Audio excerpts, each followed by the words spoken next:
could be alone between city lights. We don't have to hide. I wanna go, do you wanna follow? There's something in the air, I can't explain it, but it's there. Ain't nobody gonna find us in our secret love affair. I don't wanna have to hide no more, it shouldn't be unfair. I wanna go, and I wanna know, do you wanna follow? Baby, do you wanna follow? Come with me, do you wanna follow? Baby, can't you see that? I wanna go, and I wanna know, do you wanna follow? Baby, do you wanna follow? Come with me, do you wanna follow? Baby, can't you see that? I wanna go, and I wanna know, do you wanna follow? I can't understand why we can't hold hands, but they don't know what we have is real love. Aren't you sick and tired of having to hide? I know a place, do you wanna follow? There's something in the air, I can't explain it, but it's there. Ain't nobody gonna find us in our secret love affair.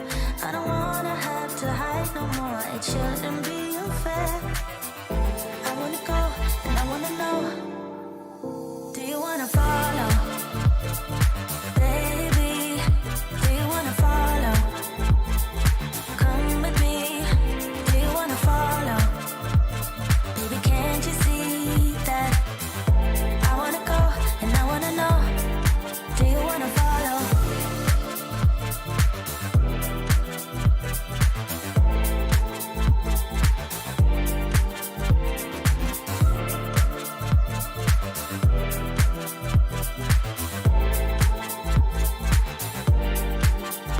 Do you wanna follow? Baby, do you wanna follow? Come with me, do you wanna follow? Baby, can't you see that? I wanna go, and I wanna know, do you wanna follow?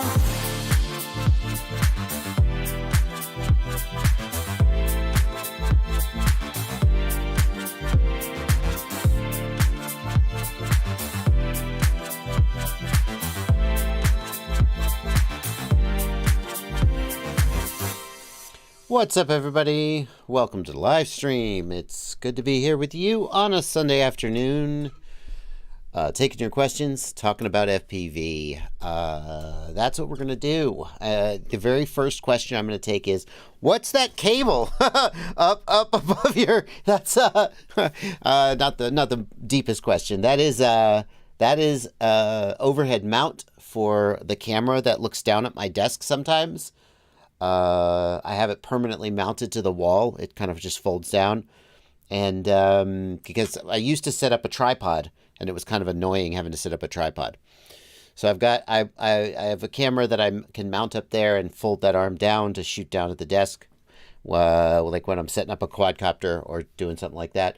And it has an HDMI input, so I could actually use it for streaming, but I'm not doing that right now.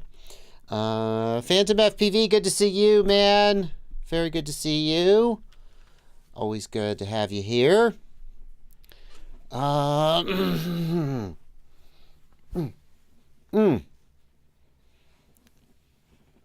I get a new monitor and fix my camera? Last stream you broke the monitor and the room cam wasn't working. FPV Mason, that may be the last stream you watched. I remember when I broke this monitor, I bashed it accidentally with my controller. That was a while back, though. It's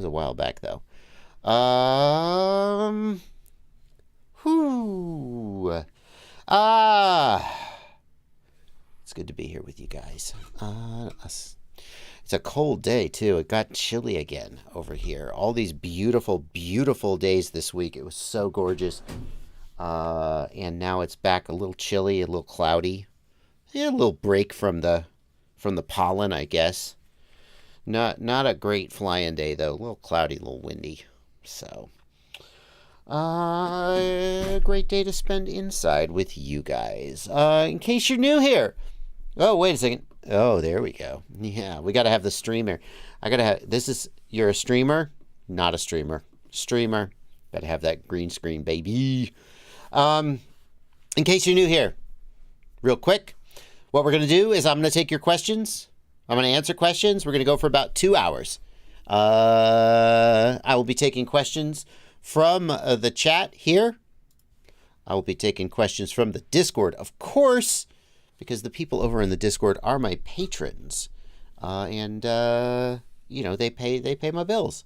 And if you guys, but I don't just take questions from them. Don't worry. I take questions from the regular chat too. I help everybody. And if you want to make sure I read your message during the stream, the way to make sure I read your message during the stream is to hit the $ right down here and leave a super chat.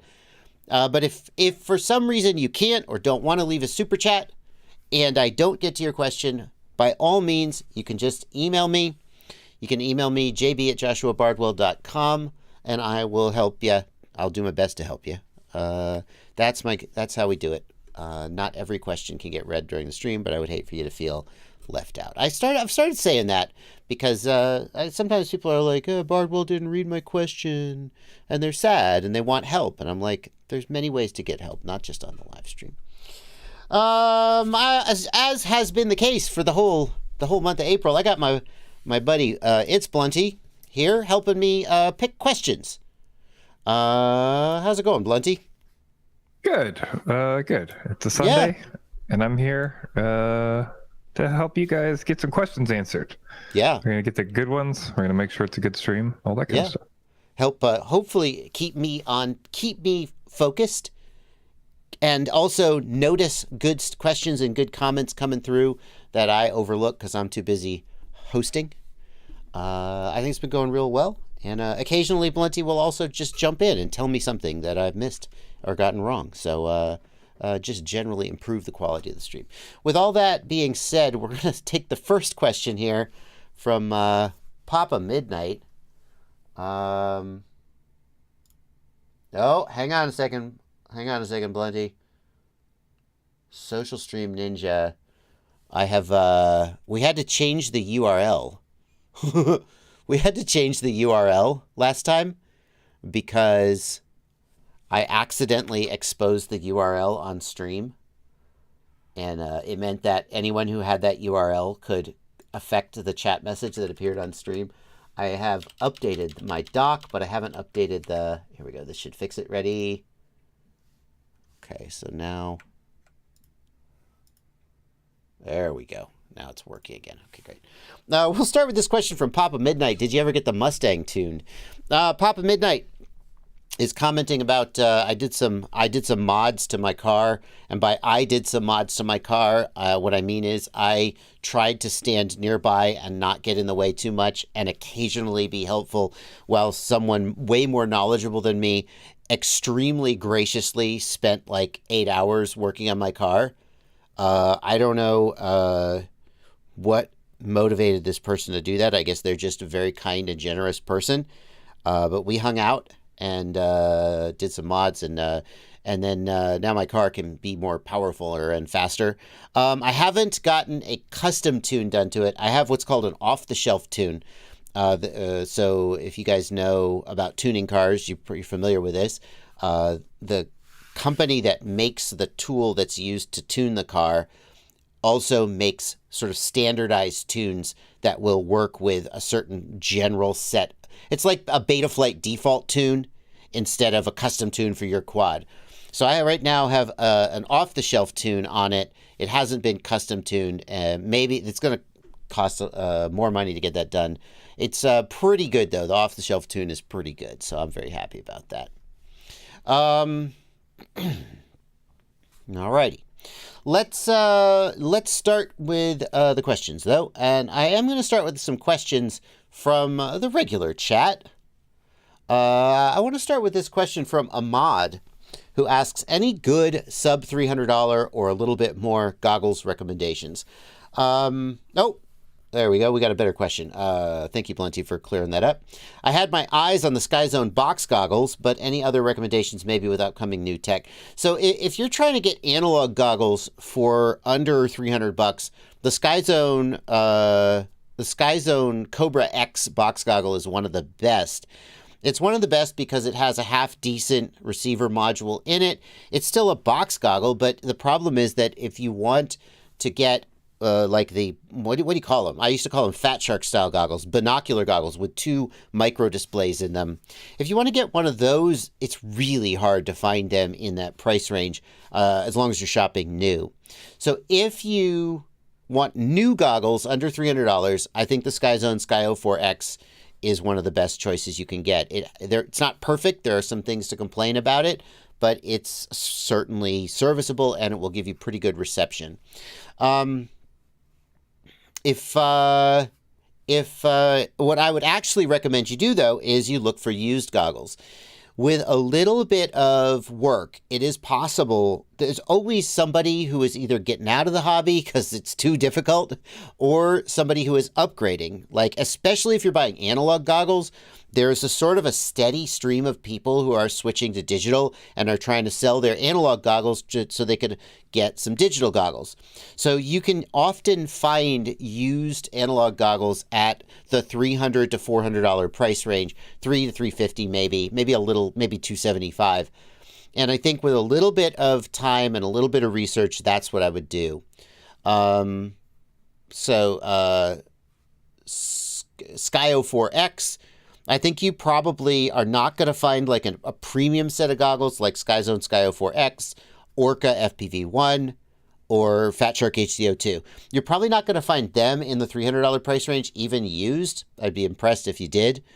But I think if you just do a little bit of looking, you could find like maybe one tier down, like the SkyZone Skyo 2.0 or a Fat Shark HDZero. Or something like that. I think you can find a perfectly serviceable used set in the $300, $350 price range. That's what I would suggest you do. Now, Blue Jay says, why buy new when you could get used DJI V2 goggles for under $300? So first of all, that's news to me. I'm surprised they'd come down that low.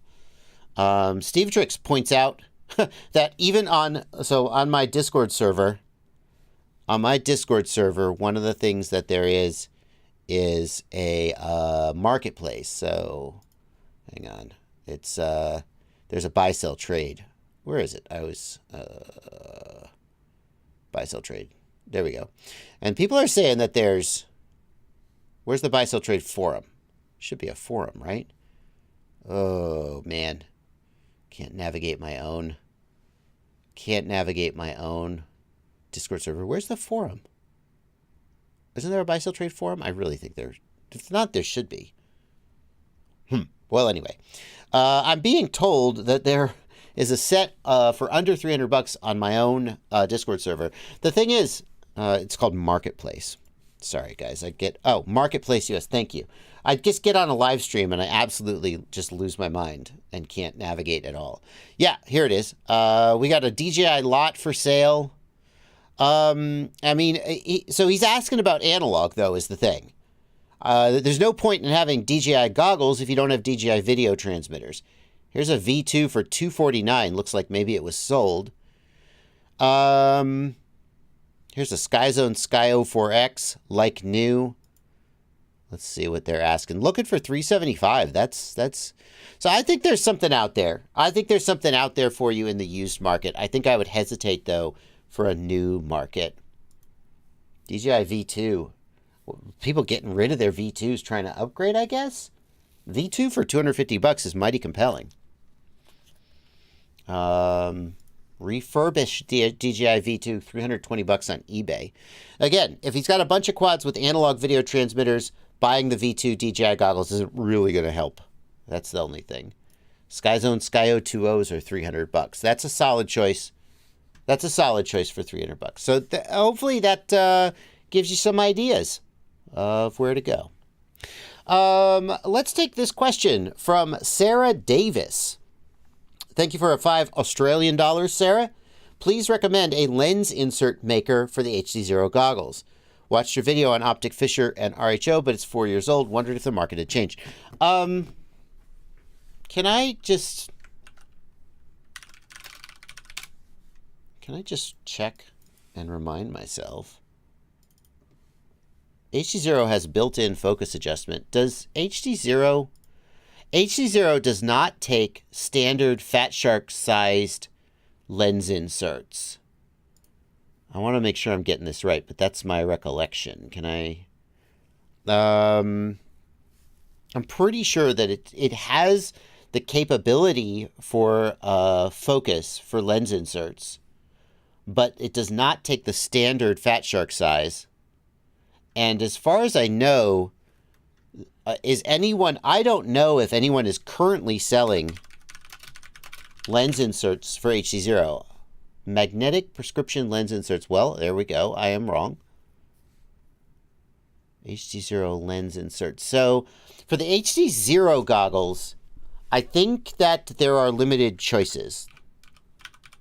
So one of the places I've promoted in the past and gotten lens inserts from is Optic Fisher. Now, do they have Fat Shark, Sky Zone, HDZero, brand new? Okay, so Optic Fisher also has them. That's good news. That's exciting. I've never used VR Lens Lab. They obviously appear to be a business making this product. I can't really vouch for it. Optic Fisher is who I've used in the past. I like them and have had good results with them. That information, I would say, is still pretty up to date. So that's where I would go. I would consider either of these. Anybody else? VR Lens Lab is great, says Will Power FPV. Fast shipping, great lenses for the DJI V2. Okay.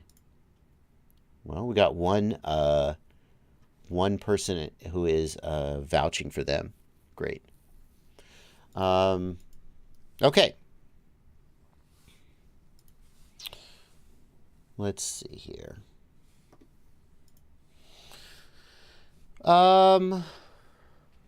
Rusty Ep FPV asks, can you recommend some scales so I can find out how heavy my drone is? I mean, Rusty, the main thing I look for when I'm shopping for scales is I just try to find one that has the precision and the max capacity that I need. So usually I will look for a kitchen scale and I just start clicking around. For a quadcopter, we're going to want maybe 2 kilograms capacity, and we ideally want 1 gram precision, I would think. So let's just start looking for specs. Up to 5 kilograms in 1 gram increments. Perfect. So bing, here you go. I can usually find a kitchen scale that works well for weighing smaller quads.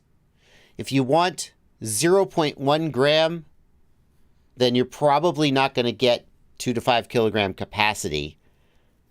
And I think if you wanted 0.01 gram, as Abraham suggests, I suspect you're going to be paying a lot more for it. But to me, 1 gram precision is fine.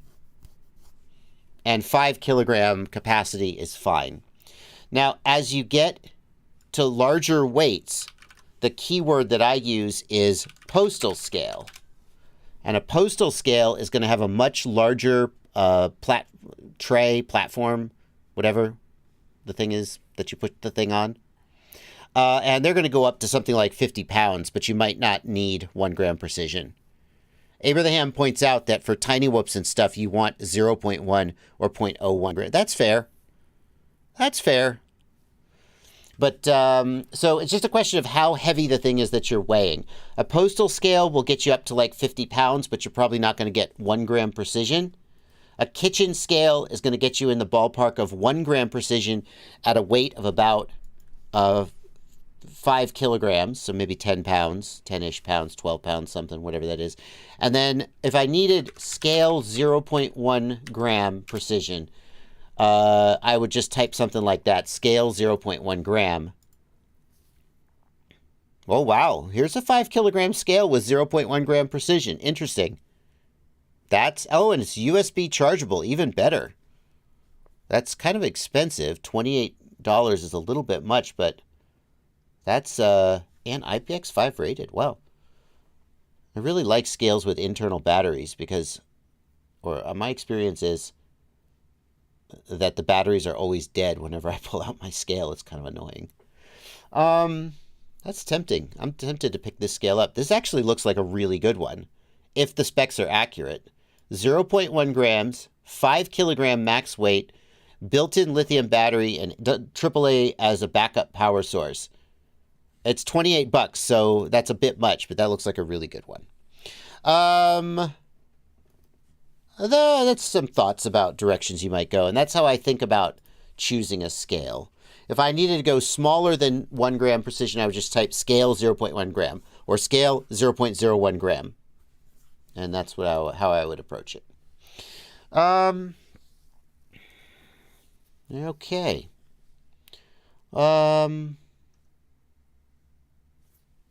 Let's see here.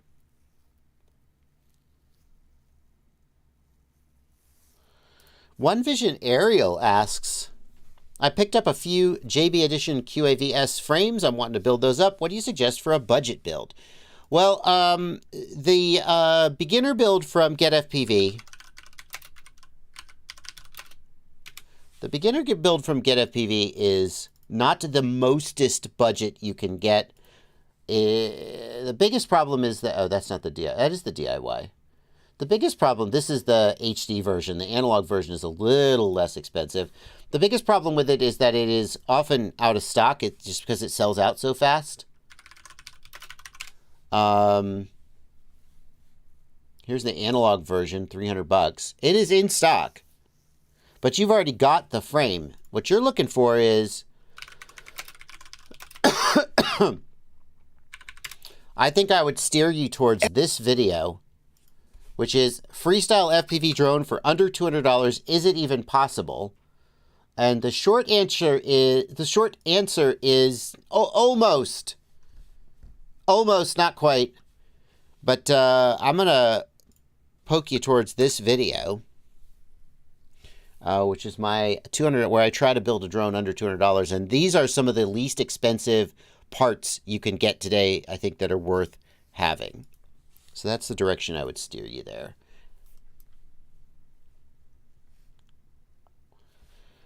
Sunshine FPV says, unfortunately, for very small weights, you got to get yourself a scale that is too often associated with illicit activities. The optics aren't great ordering one, but you can find them cheap on certain sites. Yeah, I mean, there's lots of reasons to have a precise scale other than illicit activities. And, you know, who cares? You know, who cares about the optics, right? Postal Service shouldn't really be caring about what you buy, hopefully. Zero Taste Guy wants to know, what's the durability on the AOS 5 like compared to other frames? The durability on the AOS 5 is, I would put it at like a 5 or 6 out of 10. Which is fine. That's not a criticism. That's like saying that the durability of an F1 car is lower than the durability of a Humvee. They are different tools made for different applications. So if you want a frame that you can just smash into the pavement repeatedly and have it come back for more, you're going to be getting something like the Rotor Riot tank, or like the like Bachgrinder's frame, the crap. I do know the answer to this. The Bachgrinder's frame, the Demibot, thank you, Bachgrinder's frame. But those frames are going to come in the 160 to 180 gram range. The chat is about to start saying Demibot again and again and again. So you have a lot of compromises. Of a 180 gram frame compared to something like the AOS, which I'm pretty sure it's under 120 grams. I don't know the exact weight. That is a substantial proportion. That's 10% of the weight of the whole quadcopter, potentially. And so with the AOS, you have a reasonable amount of durability, but like the arms are the weak link. The arms tend to break a little earlier than some people would prefer that they do. The trade-off is you have a great flying quadcopter, and not everybody needs a 180-gram quad that they're going to bash into the ground a million times. Some people want something that's going to fly a little better. Have you watched Rosser's video on the new AOS Evo? I have not. I saw that it posted. I mean to watch it, but I haven't watched it yet. Nasty FPV suggests that we just buy 4 Source 1s and call it a day.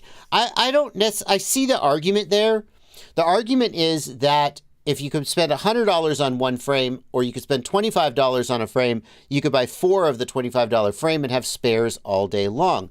But a spare, when you're out there flying and trying to get a trick and having a good time, and you break an arm or you break a bottom plate, having a spare is not actually going to help you that much, because you have to stop and you have to perform the repair. Many people would say that having a frame that didn't break in the first place is more desirable, because you can get right back up and you can keep flying. So it could go either way. 661 FPV points out, I've had the same Source 1. I've had the same Source 1 for 3 years now and have never broken anything on it yet. Yeah, great. That frame is durable enough for the type of flying that you do. Make sense? That's a perfect one for you. Some people would have destroyed it earlier. You're just not that person.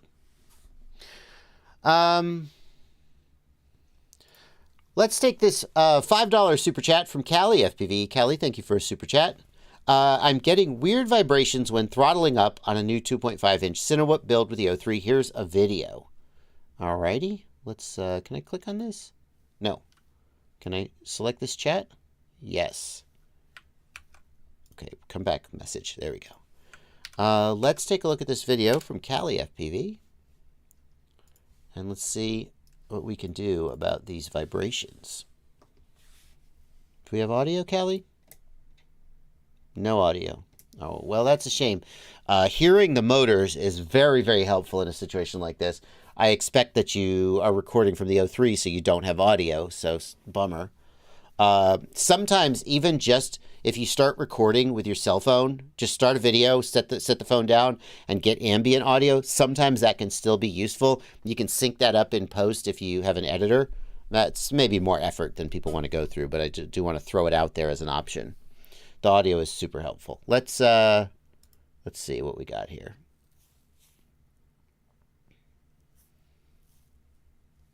It's flying pretty smooth so far. Oh, I saw that. Let's make this full screen. Oh, just the littlest bit of vibration there. Okay, so I'm intrigued by this. Is this stabilized, Callie FPV? Does this have stabilization on or off? It must. I'm going to guess it's off, but I want to double check. Because I see a little bit of jello in there. It almost looks a little bit of jello. It almost looks a little jello-y. Yeah. And I can't tell if this is happening when you're hitting the throttle. See, it's hard to know, like, if it's happening when you hit the throttle. I'm trying to look for the answer to this question about the stabilization. This is a weird one.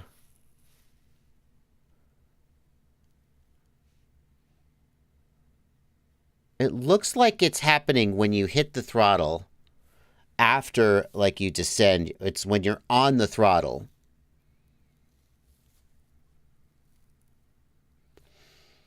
The reason I focused on the jello is that if you've got jello, it usually means that the vibration is like getting to the camera more than it is getting to the quad itself. I also would really like to hear if the motors are vibrating or if it's just the camera picking up the vibration.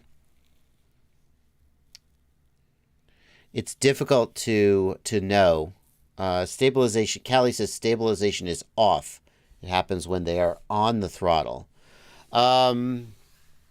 Callie, do you hear it when you hit the throttle? Do you hear that sound corresponding to that? I wonder if this is the issue with the O3 camera.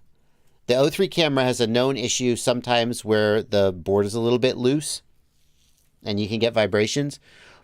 Some people have to soft mount the O3 camera to get good results.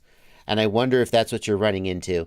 Without hearing the motors myself, my guess is that this is not actually an issue with your tune or your build, but it's your camera that needs to be vibration isolated. Another thing you could do is if you have a naked GoPro or if you have a little Insta360 Go or a Caddx Peanut, any other camera that you could mount on this quadcopter to get a second set of footage to see, because if the vibration is affecting the O3 camera, then a second camera may not be affected in the same way, and that would help us rule it out. On the other hand, if it is something like related to the motor that's affecting the whole frame, then any camera on the quad is going to measure the movement. My gut feeling is that this is an O3 camera issue, and soft mounting the camera is going to be the way to go. Exactly how you do that will depend on the frame, though. That's the best answer I'm going to be able to give you with the information that we have. Okay. Jumper KK asks, I want to start flying FPV with the Baby Ape V2 ELRS. I have a budget around 400 euros. What should I buy? Okay, let's do it. Let's go shopping. We're going to start with the Baby Ape. Did you say Pro? You want the Pro? Baby 8 Pro V2. Now, we're shopping in euros. Ooh. I'm gonna take the liberty of shopping in dollars because I don't want to have to search a bunch of European stores or convert from euros to dollars. And I hope you forgive me that. So the quadcopter itself is going to be $100. That's going to leave $300 in your budget.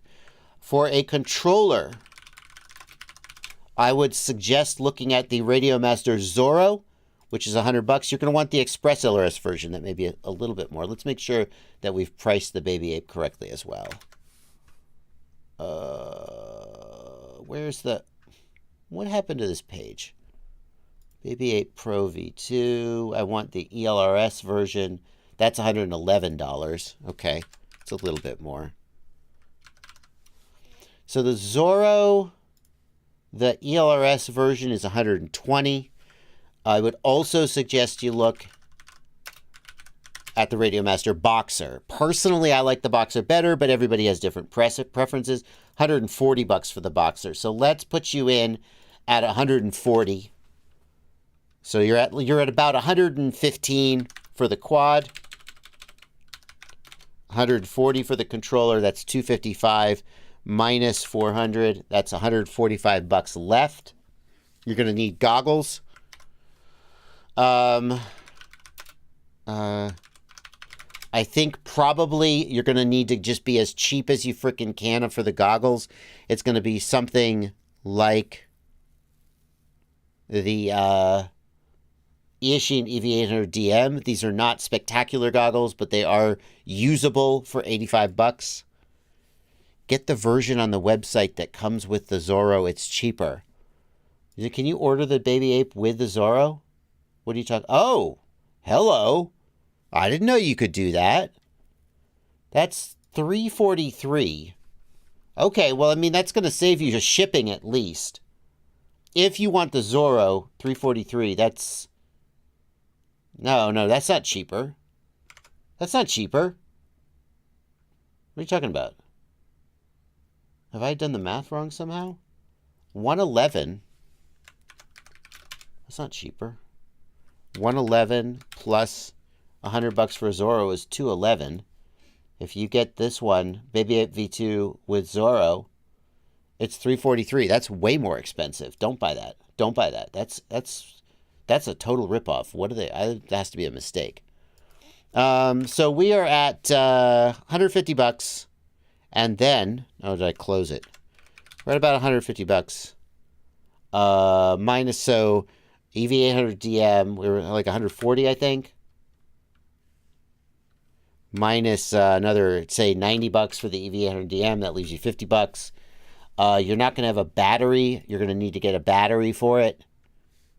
Can you buy the Baby Ape with a battery? Will they ship you? Yeah, Blunty. If I can chime in as well, I think another concern here is that because he's working in euros, he's probably going to be paying VAT. So everything else is more expensive, right? Yeah. Yeah, you're right. I mean, and who knows what the conversion rate is going to be? What's the conversion for? And then I also know sometimes stores over there are more difficult, or you're paying a lot extra because you're shipping from somewhere else and then paying VAT. Yeah. So, yeah, I just want to bring that up while we're doing the math. He has got a 10%-ish bonus converting euros to dollars, so that's nice. If he's ordering from Asia, he's going to pay VAT to import it. If he's not ordering from Asia, he's going to pay markup because the store had to pay customs. So your prices may not match what we see here, but I'm sure to try and get you as close as I can.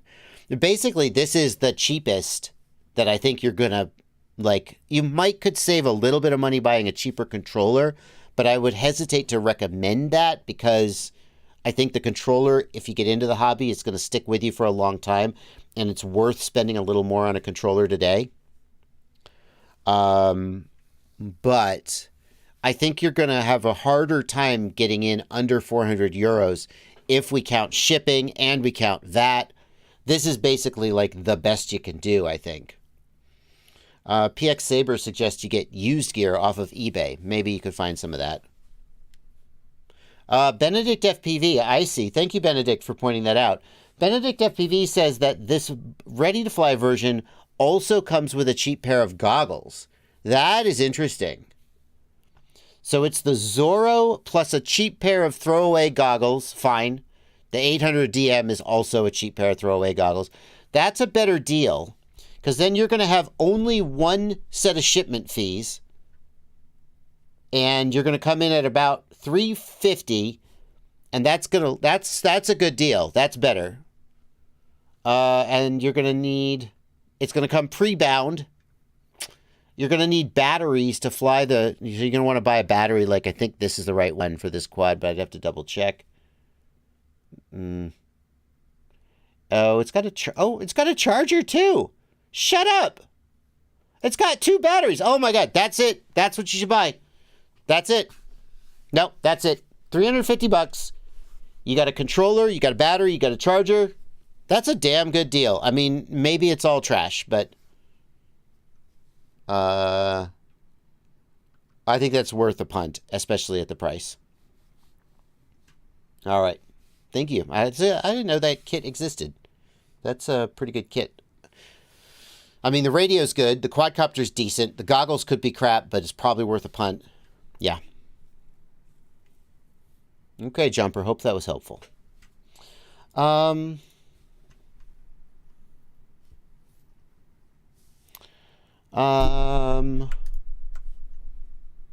Mike Bradley.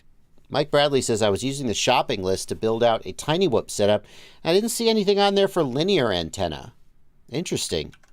In case you guys don't know, my website is fpvknowitall.com. fpvknowitall.com.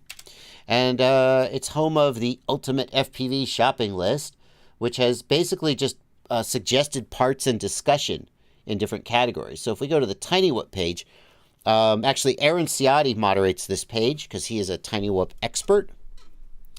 And the way we approached this page is we approached this page by giving you suggestions for builds, freestyle build, etc. And most of the time, Ciotti's opinion is that if you're building a Tiny Whoop, the right thing to do is to buy a pre-build, buy a bind and fly, and then upgrade it, rather than buy individual components and build it together. It's just so much more expensive, and you're going to end up buying some of the same, like pretty much the flight controller is what you're buying when you buy the bind and fly, and the canopy, maybe the frame. So he recommends starting with the Mob 6, but he doesn't have a suggestion for a linear antenna. What he recommends is the short UFL antenna. let's see, full tilt race build. And here again, he recommends this antenna. So I don't know. Ciotti is pretty firm that he doesn't want to use a linear antenna. If you did want to use a linear antenna, we're going to assume you have a UFL connector. But like, yeah, as Your Majesty points out in the Discord, the small antenna is lighter than many linear antennas. So if you wanted one, I would just do UFL linear antenna 5.8 gigahertz, and I could probably, yeah. So like, I mean, that's what you're going to get if that's what you're looking for. I would just search for that and buy it anywhere I found it. But the reason you don't see it on the website is because Ciotti, and I defer to him on most things Tiny Whoop, he thinks the circulars are really the way to go. Zero Taste Guy and FPV Mason are wondering what software I use to build my website. Zero Taste Guy, you are correct that my domain registrar is GoDaddy, but that's not who my website's through. My website is through Kinsta Cloud Hosting, and the back end is WordPress. And then there's a custom WordPress theme, which has been heavily modified. The WordPress theme is Avada, I believe. Yeah. Avada Website Builder. Yeah, that's it. So it's Kinsta is the hosting provider, then WordPress is the sort of engine, and then Avada sits on top of WordPress, and all of it costs me an embarrassing amount of money every year, but I think it's a pretty good website. I got a rant. Ooh, can we pause the Q&A for a second? I'm going to rant for a second. Let me clear this question. I got a little rant. I always want to do this rant, and this is why I will never get sponsored by Squarespace. Okay? I had Squarespace. I built this website on Squarespace before I transitioned it off of Squarespace. And the reason I transitioned off of Squarespace, so Squarespace is supposed to be like really easy to build your website, right? You see those ads, and you see guys like me doing Squarespace ads. And they say, Squarespace makes it so easy to build your website, blah, blah, blah, blah, blah. And that's true. Squarespace does make it very easy to build a website. But I see guys like, for example, Linus Tech Tips, a channel I watch a lot. And they'll do a Squarespace ad and they'll say, in fact, the Linus website is built on Squarespace. And I'm like, I assume you're telling me the truth, but I don't know how that could possibly be true, because Squarespace doesn't have the ability, at least it didn't, and it didn't back when I was a customer, and I don't think it still does, but maybe it's changed. If it's changed, you could tell me in the comments, and I'll pay attention. Squarespace doesn't have the ability to back up your website. So, like, they have a limited ability to, like, download assets, but, like, on Kinsta, I can go into my Kinsta control panel and I can press a button and it will image my website. It will snapshot my website and store it. And at any point, I can click another button and my website just goes back to exactly how it was at the time that I took that screenshot. That to me is an extremely basic function that any professional, like I'm not talking about, mom and pop. Yeah, use Squarespace. But a professional company like Linus Tech Tips, or all these companies doing these promos for Squarespace, and they always say, we use Squarespace to build our website. And I'm like, you're telling me that if some bonehead deletes a page, it's gone. You have no way to get it back. Because Squarespace is like, oh yeah, we back up our websites. Yeah, they back it up, but if you F it up, they won't restore it for you. If they screw it up and they have a hard drive go down, they'll put it back. But you don't have the ability to say, Squarespace, can you roll my website back 3 days because I messed it up? Okay, number 2, Squarespace doesn't have the ability to limit permissions over who can edit the pages. They claim that they have role-based access, but that at least at the time that I was a customer, which was years ago, and maybe this has changed, but I don't think it has. At the time that I was a customer, that only applied to the blog posts. So you could have authors of blog posts and only certain people could post to certain blogs. But if someone had permission to edit any page on the site, then they could edit any page on the site. Seems like a thing that like a big company wouldn't be okay with. And number three, there was no ability to make edits in offline mode and then push those edits live. There was no staging site. All of the edits that you did were live. The moment you hit save, boom, they were pushed live. And there was no way to roll them back because they don't have the ability to snapshot and image the site. And I was like, as soon as my website got like even remotely complicated, I was like, this is unacceptable. And I left Squarespace. And this is why I will never do a Squarespace promo, because when people do Squarespace promos, they say, Squarespace is great. I use it for my website. And the whole time I'm doing the promo, I'll be like, that's fine for the first frickin' 3 months until your company gets popular. And then you actually have some employees and you actually start to scale up. And you can't, how do you make changes live with no staging site? Unacceptable. That's right, Slug. Never work on a live site, ever. Always do your work offline. You need ability to back up. You need role-based control so that one jackass can't just nuke your whole site. And I'm not doing a Squarespace promo, Mike Bergman. I'm doing the opposite of Squarespace promo. I'm giving you all the reasons that I don't use Squarespace. And I think that anybody who's doing a Squarespace promo and isn't raising these issues, I'm so triggered about every time I see a Squarespace promo, I want to shout at the screen. Okay. I mean, the flip side is it's not that expensive and it is easy to use. And for a small, simple site, it could be good. I mean, I pay over $1,000 a year for Kinsta, and that's just for Kinsta. So, okay. Okay, enough Squarespace rant. We're gonna get back to FPV questions. Danzilla the Terrible. It's just a meme.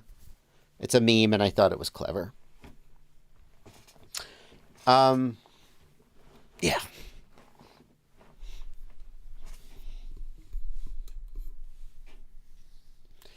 Slaughterpart Fest says, yeah, you're describing WordPress. That's right. That's right. Let's take a second. We got a lot of super chats stacking up, and we've been going for about 45 minutes. I feel bad. I think I've only read like 3 super chats. Let's catch up on the super chats. We're going to do the super chat rampage. Blasting out the super chats. Only super chats until I get caught up. Okay? Then we'll go back to answering questions from the Discord and from the regular chat. Run Puppy FPV, thank you for a $10 super chat. I disarmed my Chimera while flying. It fell 10 feet. Now it powers up, but there are no motor beeps and 100% errors in Betaflight. All connections are good. Run Puppy, do you know the saying that the reason you hire a contractor is to tell you the things you already know anyway? But you won't believe it if you say it yourself, so you need to hire someone to tell you? This is like that. You crashed. You don't get motor beeps. You got 100% errors. The ESC is dead. At least. I mean, he says all connections are good. So with the cable, check the cable, sure. But I think the ESC died. That sucks. Check. So here, let's go a little more in depth. Let's actually try to be helpful. Check for continuity between the battery lead and the ESC. If somehow the battery lead got damaged or disconnected or something, then maybe when you plug the battery in, the ESC just isn't getting power. Possible. Unlikely, but possible.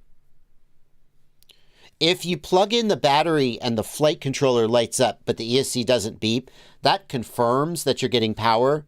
And that definitely means that the ESC is dead. It's like like 99%. But the most likely thing is that the ESC like died. I recently killed an ESC on my AOS 5 by crashing and the battery ejected, and it damaged where the battery lead connects to the ESC, and that killed the whole ESC. Definitely always have some kind of strain relief on your battery lead, like a zip tie it to a standoff or to the frame plate, so that it doesn't stress the ESC when you eject the battery. Scotty wants to know, when is your DIY drone kit going to be back in stock? Thank you, Scotty, for a $5 super chat. So unfortunately, Scotty, first of all, people are always asking this, and it's great because it means it's super popular, and I'm happy about that. Part of what's frustrating about this is I don't know. GetFPV orders more from the factory and then they get it in stock and they put it in the store. I don't keep up with that, right? I'm not like managing GetFPV's relationship with their factory about when it's in stock. So when you ask me that, a lot of times I just don't know. And the best thing for you to do is to just go to the store and, oh, hey, look, it's in stock right now. And it has been in stock for a week now. In fact, it's... Now, this is the analog one. Maybe you want the DJI one. Okay. The DJI one is out of stock. But the number one thing you could do is you could just check the store, or let me find the HD one. It's out of stock. That's the RTF one. Where's the DIY? That's the analog. Xylo 5-inch freestyle drone bundle, Joshua Bardwell edition. Is this it? Newer product available. That's the analog version, though. This one, yeah. So this one's out of stock. You could just hit a button here, notify me when this product is in stock. You log in, and then they'll email you when it's back in stock. So that's pretty much how to solve this problem. Asking me when it will be in stock is almost never the most efficient way to go about it. If you want one today, I recommend that you buy the analog one and then just put a Vista in it that you bought separately, because we are currently in the process of switching the frame for a new version of the frame, but it's not ready to go yet, and it won't be for a little while. So that's what I would suggest you do right now. But it is a little frustrating because people will be like, when is such and such going to be in stock? And I'm like, well, people will say, oh, it's never in stock. And I'm like, I know for a fact it's been in stock 3 times in the last 6 weeks. It's sold out in days, but you missed it. But like, it definitely has been in stock. All right, anyway. I shouldn't be annoyed at you, though, because you are asking, you want to buy a product that I made, and that's an honor and a privilege. And so, Scotty, I appreciate that. I just want to help you have the best way to solve that problem for yourself. Quad City Bay Area wants to know, are there any good 20x20 all-in-one flight controllers? Thank you for a $2 super chat. I don't know. Like, all the AIOs I'm aware of are 25 millimeters. I will say, you can't see it behind me, that quad that I got from Black Jungle, the Lexan frame quadcopter, had a freaking 16 millimeter all-in-one, which I didn't even know that existed. I don't like all-in-ones to begin with, so I'm not sure. If you want an all-in-one, why are you looking for a 20 millimeter all-in-one? Most frames made to hold a 20 millimeter. Oh, like, why can't you use a 25, I guess is my question. Why can't you use a 25 millimeter? The bigger the board, the more space there is to put the FETs and so forth on, and the more reliable and durable it's going to be. So I don't know of a good one. I would strongly suggest you think about a 25 millimeter or a 20 millimeter stack. Can you get that kit with an Express LRS receiver? The receiver is ordered separately. In my build video, I do use an Express LRS receiver, and I would suggest you do the same. Continuing the super chat rampage, where we try and catch up on all the super chats I didn't answer throughout the stream. Mountaineer FPV Drone Life, thank you for a $5 super chat. I have a T-Motor F7 flight controller with a DJI O3 air unit. I'm trying to find a pin wiring harness between the O3 and the flight controller. Any ideas?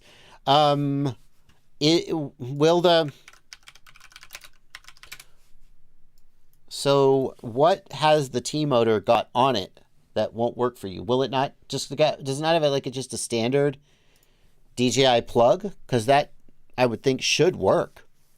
What does it got? I can tell you, no, it does not. What does it got, Blunty? T-Motor's got this weird clip thing. It's like a different... like a locking plug? Yeah, it's like a different plug. At least that's how my T-Motors are that look like that. Oh, well, that's really nice that you have those. That's really handy. So basically what he's going to need to do, Blunty, he's going to need to make his own plug, isn't he? Like solder the wires together, right? Does T-Motor come with... What is... Yeah, go ahead. If it doesn't come with an O3 plug of some sort that you would just... then I think you have to kind of make your own plug, right? Because you can't... Unless the pins happen to be the same between the O3 plugs and the T-Motor plugs, so you can depin the T-Motor plug and plug in the O3 plug that you depin from the O3, right? So here's a T-Motor F7 HD. I don't know if this is the F722. Is this the right one? I don't know what he's got. What has he got? Yes, F722 FC. Which one is that? I think you're on the right one. I think it's got to be that. So that to me looks like a standard SH plug, doesn't it? Yeah, but they send like a weird white plug with it that plugs in, and I'm not sure if a normal plug will fit there. Maybe it will, or maybe they just send a weird one with it. So the pin out maybe somebody in chat. Standard. You would as always want to make sure that the order. So on the DJI plug, is it the GX plug that the full size air unit comes with? Is it? Oh, it kind of looks like that. Yeah. Here we go. Plug. Hang on. Zoom in, you piece of shit. Okay, so it's got. Oh, I see. What it comes with is a GX to SH. This GX plug is supposed to go to the full size air unit. So what you need is just an SH to SH. That should be easy. That should be easy, right? Like, can you just buy this cable? And that probably will work. Because on the flight controller side, I think it's just a standard SH cable.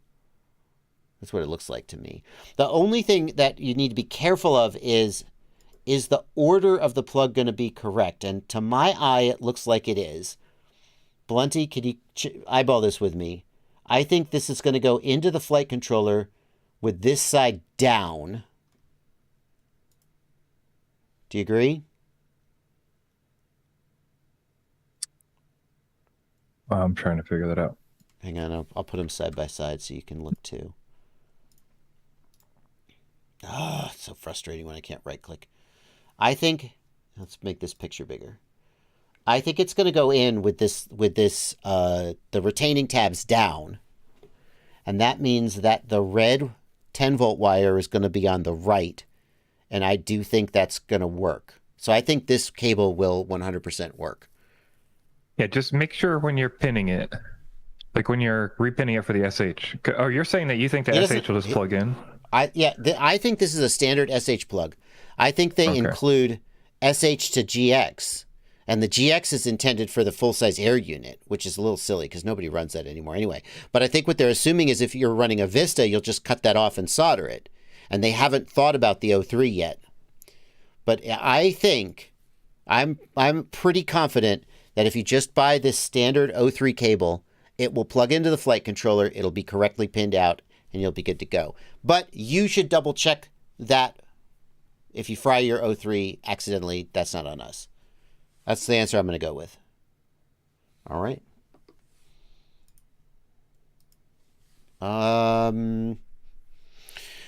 Neil King, thank you for a $10 super chat. Wired immersion RC auto receiver to the JBF7 V2 5 volts. Connected Betaflight. Lost stick input mid-flight. Still connected to transmitter in Betaflight. No connection. Wired new auto to the 5 volt RX. No problem. Is this from lack of clean power? Neil King, I'm sorry to say we need more information to answer this question. When you say you lost stick input mid-flight, did you fail safe? No, you said it's still connected to the transmitter. So then it was also powered up.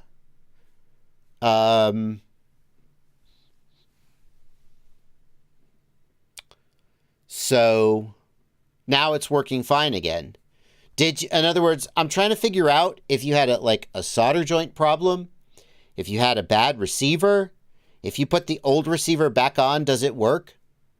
If you do bind or bind and setup again, does it fix it? I'd be curious to know, with a little bit of experimentation, whether the old receiver was still working. I'm sorry to say this would require a little more back and forth than I think we're going to do here on the live stream. So by all means, email me, jb@joshuabardwell.com. If you lost stick input mid-flight, my first thought would be to check the wiring, right? So you put a new receiver on, which means you redid all the wiring. Maybe there was a wiring issue that was fixed and it's not the receiver. Does that make sense?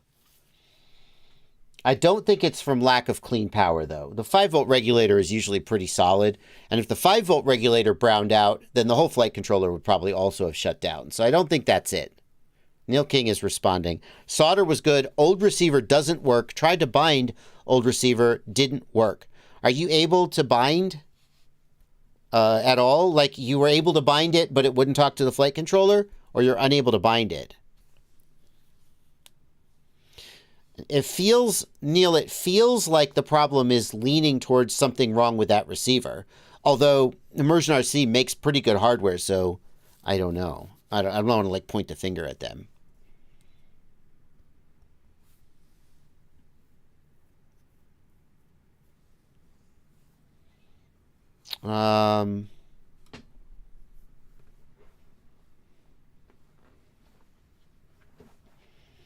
Okay.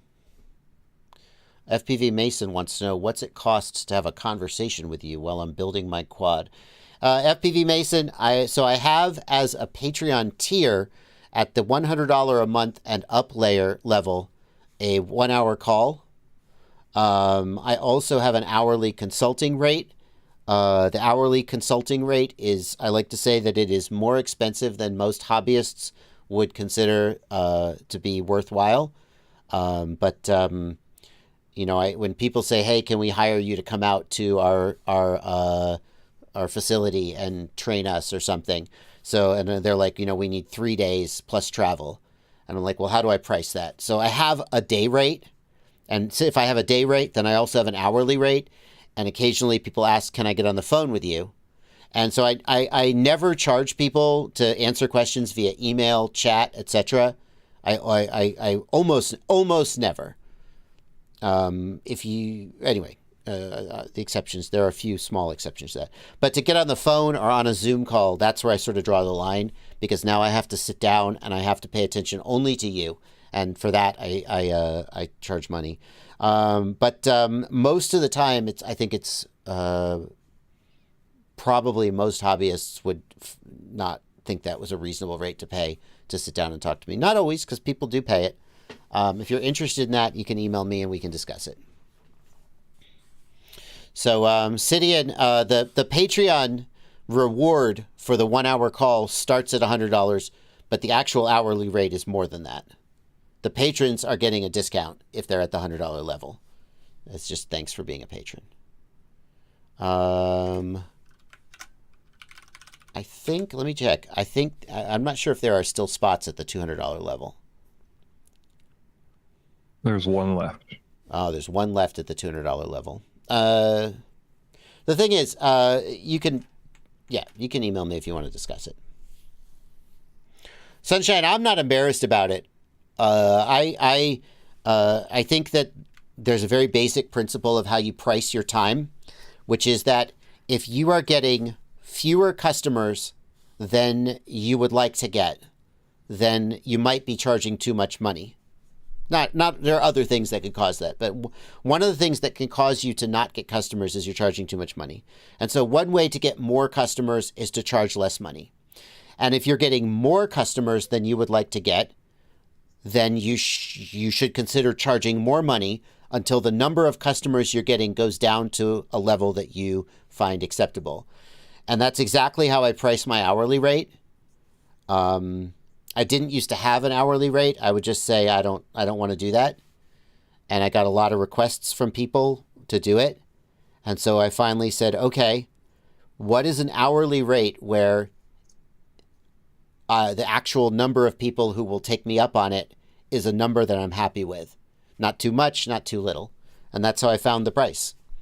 And then it just is what it is. I'm not embarrassed about it. But for a typical hobbyist to go, hey, can I get on? They may not realize maybe like how intimate people are. Sometimes people just email me and they're like, hey, I'm having a little trouble with my flight controller. Anyway, call me back. Here's my phone number. And I'm like, with all due respect, you have no idea how unreasonable that request is. There are so many people who would like to do that it's just impossible to fulfill all of them. So for them to then be like, oh, that was more than I was expecting. Like, yeah, I just don't want people to be surprised, I guess is what I'm saying. Continuing with the super chats. Zenny, thank you for a €5 super chat. Which parts of the AOS 5 do you think should always have a lot of extras of? Arms. That's the part that breaks. That's it. And screws. The screws are countersunk screws, which you may not have a lot of spares of. So go buy a set of countersunk screws so that you'll have spares. Yeah, that's it. Easy question. It's a pretty tough frame, except for the arms. I would say, some people say the bottom plate breaks pretty easily. Maybe it's not tough. Richard Hugbear.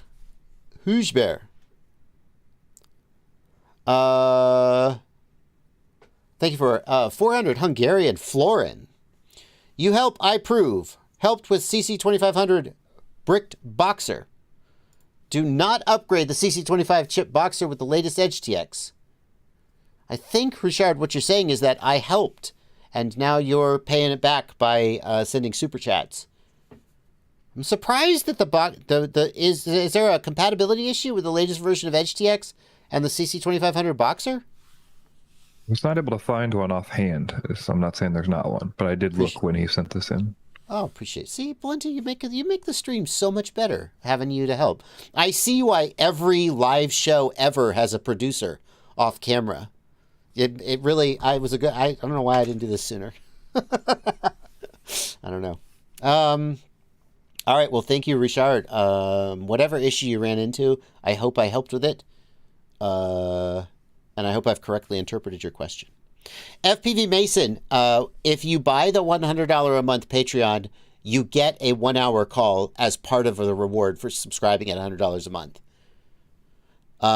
It is also possible to just, without being I would rather have you as a patron, but it is also possible without being a patron to pay for a one-on-one call at a rate that I'll be happy to discuss if you email me. If that makes sense. That's correct, Slug. Slug, you got it. The 1 hour is included in the Patreon fee, but he also has an hourly rate outside of Patreon. I'm actually, I shouldn't say this because it's going to get me in trouble, but I actually am surprised at how many people sign up at the $100 and $200 level and then don't use their calls. And every so often I send out a reminder, hey, because the calls don't go away. If you sign up for 3 months at the $100 level, in my mind, I owe you 3 hours on the phone. Now, whether you use that this month or whether you use it 6 months from now, in my mind, you have earned it, and I owe it to you until you fulfill it. But there's people who have been patrons at the $100 level for a long time and have never used a call. And I assume that they just are like, nah, I'm good, man. Thank you. But But someday, like if they're like, hey, I need 10 hours of your time, I'll be like, oh, that's gonna hurt. It is what it is.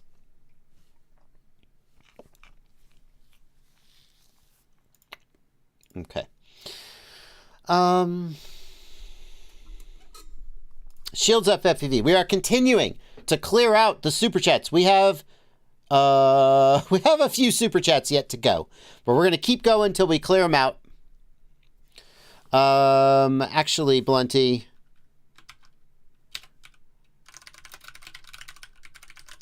I prefer. I've been trying to funnel all public-facing email to jb@joshuabardwell.com and away from joshuabardwell@gmail. So joshuabardwell@gmail will still work, but I prefer jb@joshuabardwell. Yeah. Shields Up FPV, thanks for a $5 super chat.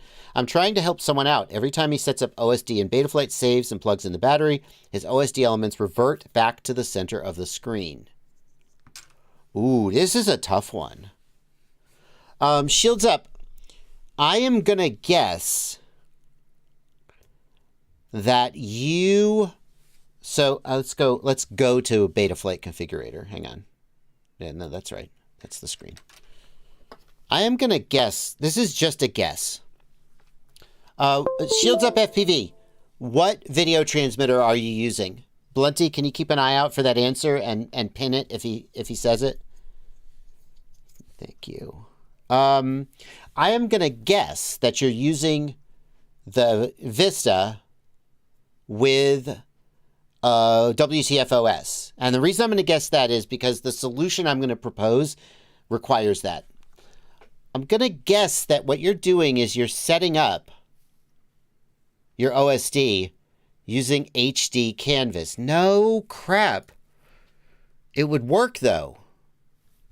Oh, man. Oh, I thought I had it. Now I'm not so sure. So the place I'm going with this is that some video transmitters, specifically the Vista with WTF-OS, have the ability to communicate to the flight controller the canvas size. And I wonder if what's happening is when you plug in, your video transmitter powers up and it says that your canvas size is different. Is it canvas? Yes. Set OSD canvas width equals 100. Nope. I typed it wrong. I always do that. I don't know why. 63. Okay, fine. Equals 63. Set OSD canvas height equals, what's the max for that one? 31. So what we're going to do is we're going to change the canvas width and height. And when we power up Betaflight, and if we enable the HD canvas, there we go. If we enable the HD canvas, now we have a canvas width and height of 63 by 31 or whatever I told it was. But as soon as I plug in a Caddx Vista with WTF-OS, the Vista will say, my actual canvas width and height is X and Y, and this will reset.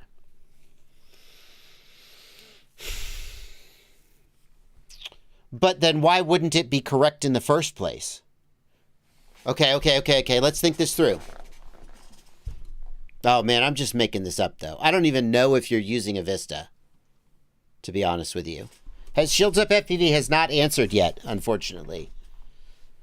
I mean, I have a question that along that line. Yeah. If you're using a Vista and it automatically sets the canvas through WTF-OS, does it save that canvas in Betaflight, or does it change every time you disconnect that Vista? Do you know what I mean? Is it resetting the canvas size in Betaflight? Okay, hang on. This is interesting enough to spend a minute on it. Hold on one second. Let's see. I'm going to need a battery.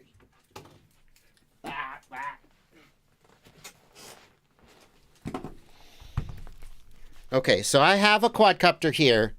This is a Vista with WTF-OS on it. The Vista is powered down. What I'm going to do is I'm going to plug it in.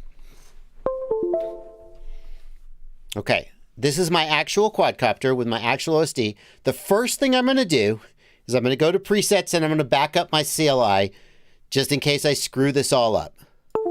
Okay. He just said it's analog. Okay, we'll go back to the question. Is that right, Plenty? Yes, he did. Yep. Okay, we'll go back to the question in a second, but I'm curious about this, so I want to check this out. So here in the CLI is the canvas width and height. This is the correct value for WTFOS. If I screw this up, like how would this get screwed up? Maybe I paste in a CLI dump from a different quadcopter. And I don't realize that the canvas width and height are specific to the VTX.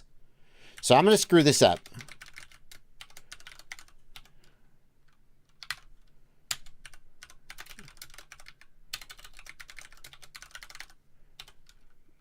I'm going to set it to 20 by 40, which is the wrong values. Now I'm going to save it. Now when I come back, my OSD will be all screwed up. Now one of the things you're going to see is that it did not push the elements to the center of the screen like he described. It pushed them to the edge of the screen. But my OSD is screwed up. Okay? Now if I power up the quadcopter, what's going to happen?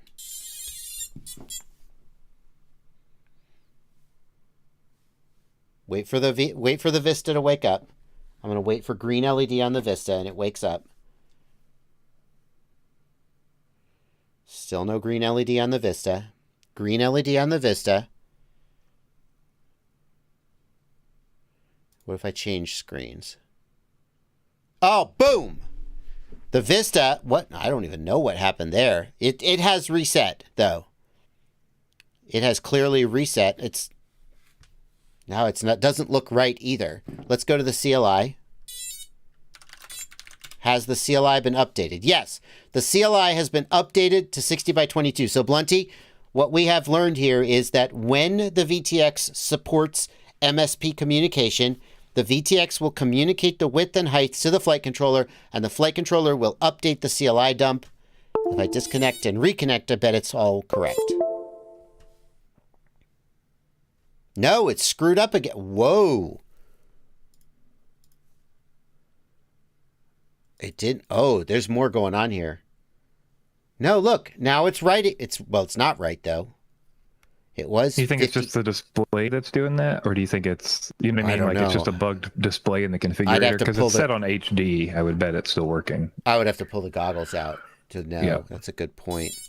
Also, it was original. What was it originally? It was not 60 by... It's a good thing I see it. It's a good thing I backed up my configuration. Oh no, it was originally. It was originally 60 by 22, but it is 53 by 20 now.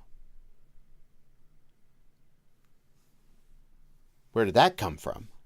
So maybe somebody suggested in chat you have to save it. So does it only apply? You know what I mean? We're seeing the CLI because it changes it actively in the FC, but it doesn't do a save command, so it doesn't save it, right? Here it's 20 by 40, which is the bad values. Let me look. This is so interesting. But if you flip back to, like you did before, if you flip back to NTSC and then back to HD, does it get bigger again? But I have to know. Hang on. If it's showing in the goggles. What is showing in the goggles.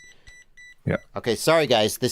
Now we're in Joshua Explores and Learns. This is not the best live stream content, but I'm kind of dying to know the answer. Wait, just bear with me for 1 second. Is it screwed up in the goggles? That's the next question. Well, it's coming. It's coming.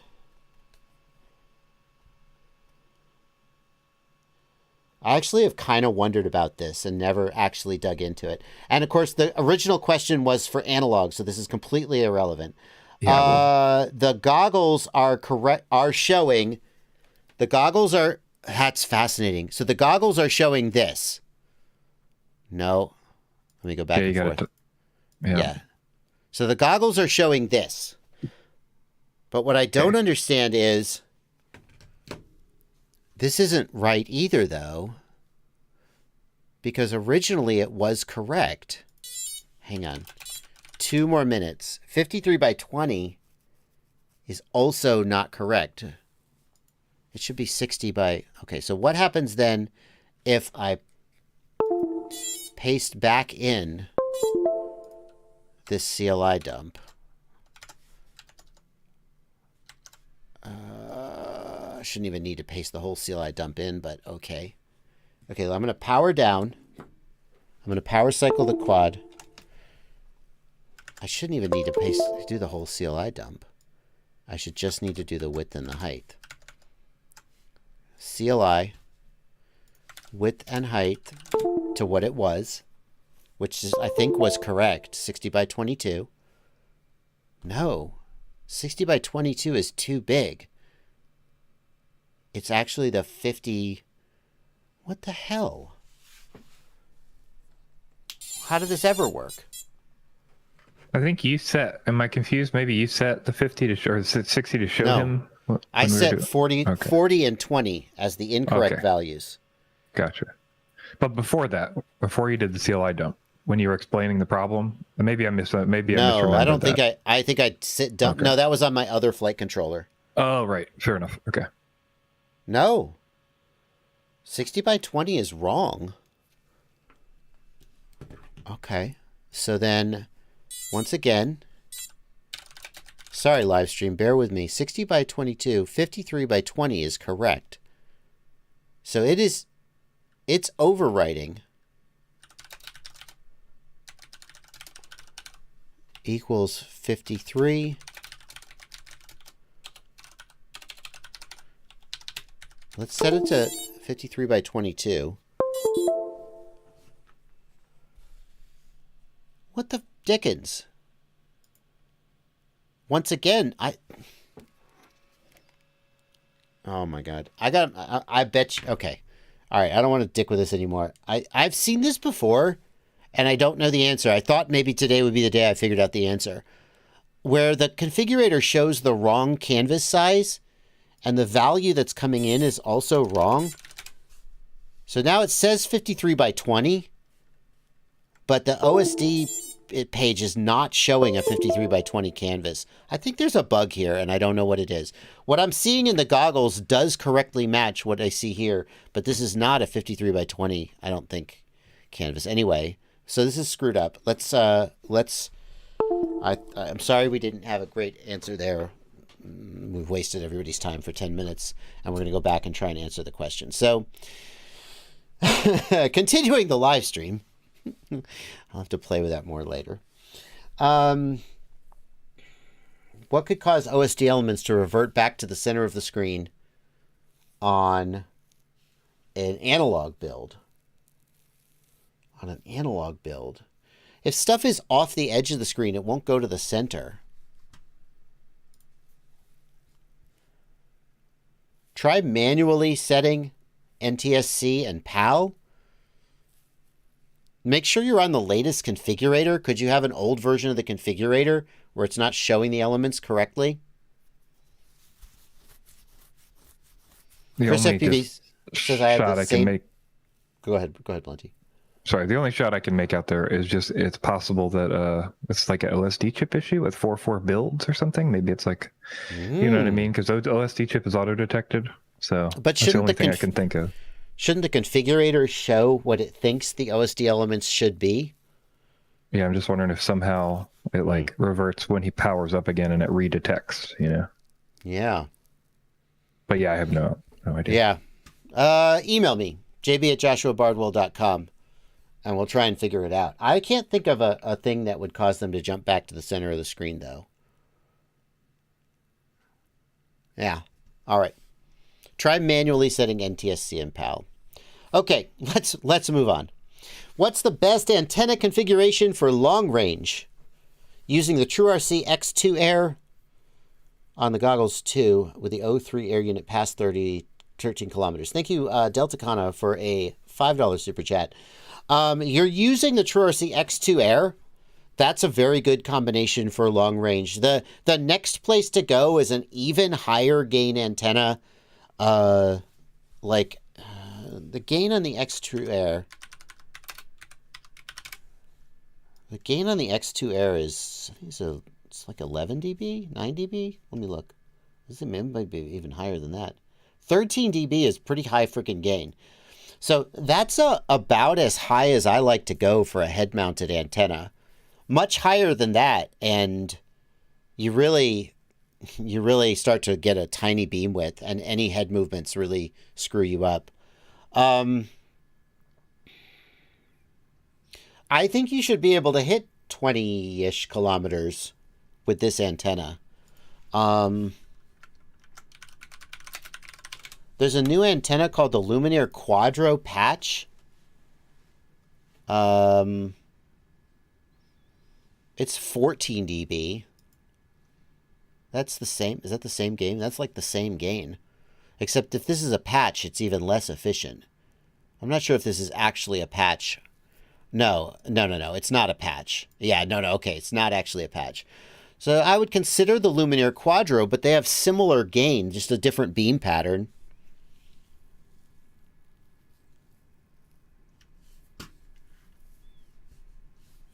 Uh-oh, Junus Trussman.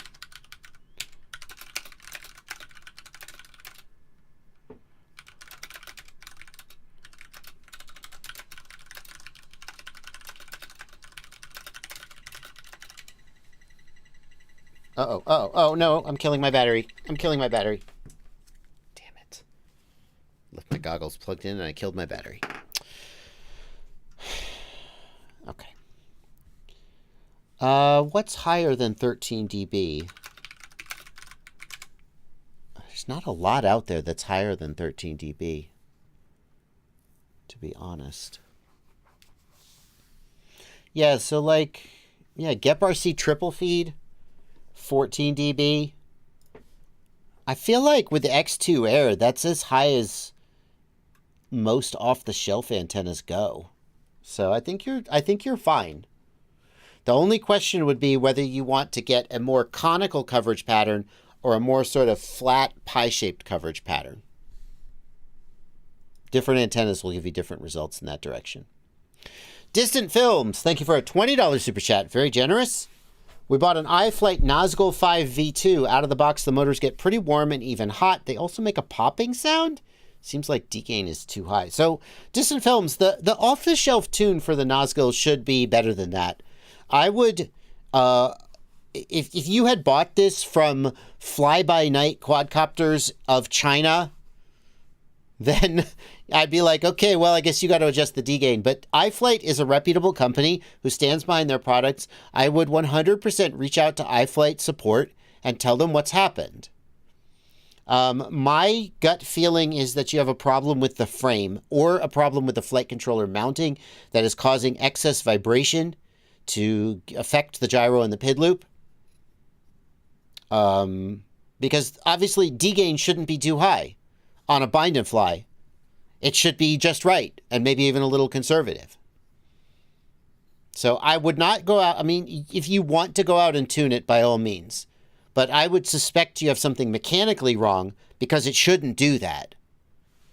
I guess, so maybe if you're like at some extraordinary altitude or atmospheric pressure, maybe the default PID tune isn't good for you, but I don't think so.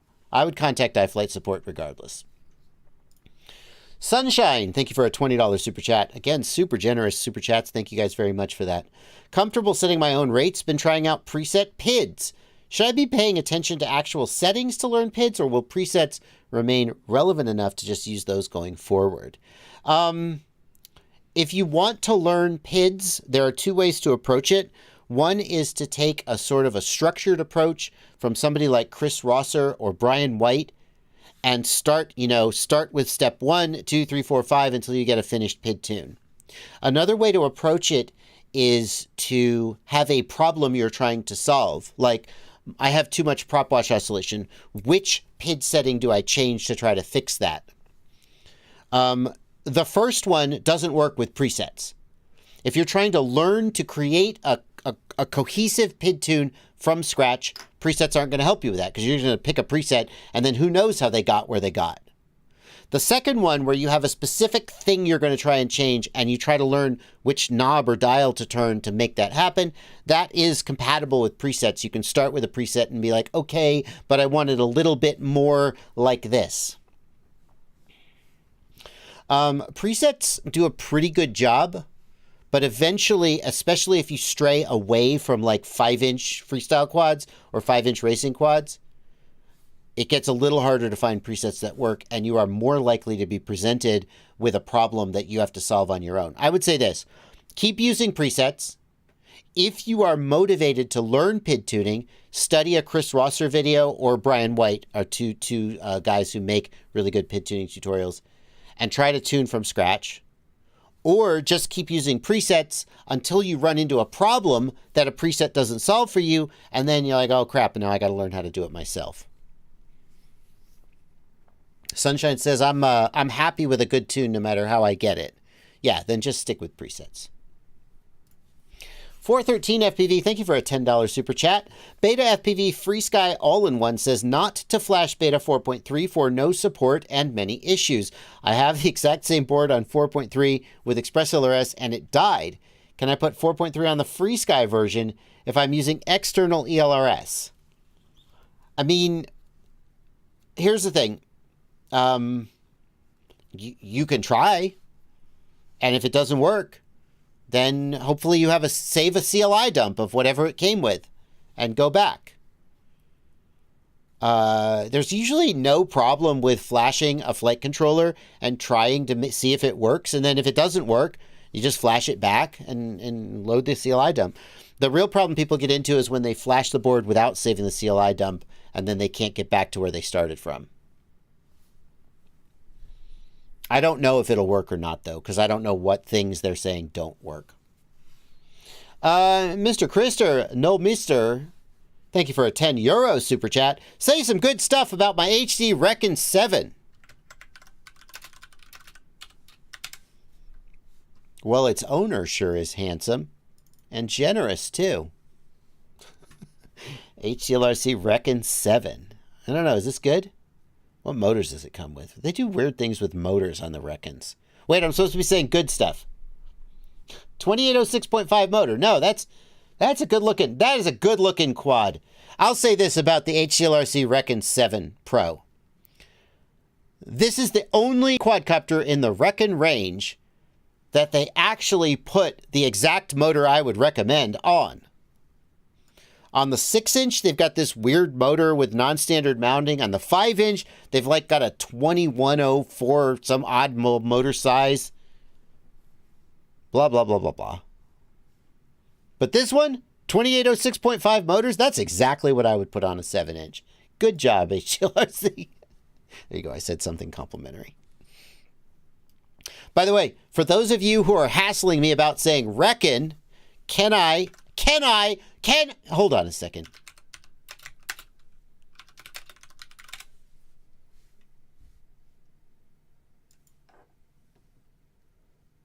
Nope. Where's Dave C? Oh, man. Hold on. You make fun of me for saying Recon? This is not the correct Dave C.